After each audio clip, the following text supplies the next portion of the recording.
Hello, everyone, and welcome back to Dragons and Spaceships, the podcast where we explore the stories that stay with us, whether they take us across galaxies or straight into the deepest part of human heart. And today's episode, this one is emotional, like keep tissues nearby emotional, because today we are talking about The Last Letter by Rebecca Yarros. And if you've read Fourth Wing and you think you know what kind of emotional damage Rebecca Yarros can do, just know this book hits in a completely different way. But before we dive in, here's a book that's been getting a lot of buzz lately. The Prince of Honey. It's a short, powerful story that blends mystery with a near-future twist.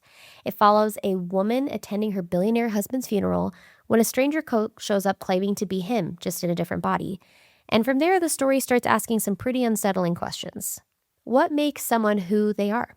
And can love survive if identity changes itself? If identity itself changes?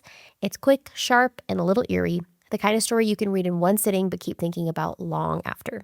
So if you like speculative fiction with the psychological edge, this one is definitely worth checking out. But for now, let's get back into today's main story. At its core, The Last Letter is a story about love, loss, and the things we've left unsaid.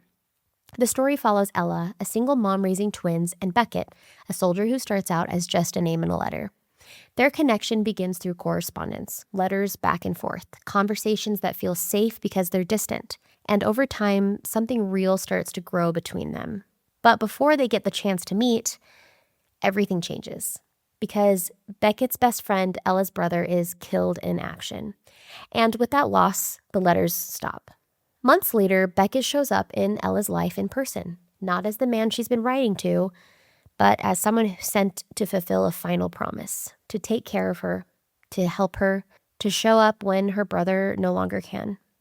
And here's the tension that drives so much of the story. Ella has no idea that Beckett is the same man she fell for through those letters. This isn't just a romance. This is a story about grief, trust, second chances, and learning how to let someone in when life has already taken so much from you. Ella is strong, but she has been abandoned before. By her father, by her ex, by life itself. So trusting Beckett, even when he shows up over and over again, it's not easy. One of the most powerful parts of the book is how it handles vulnerability.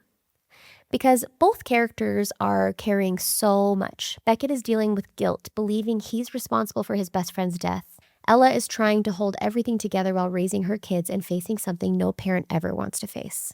Her daughter is fighting cancer, and the letters, they become more than just communication. They become a lifeline, a safe space, and a way to say the things they can't say out loud. Eventually, the truth comes out. Ella finds out that Beckett is the man behind the letters, and instead of bringing them closer, it breaks everything.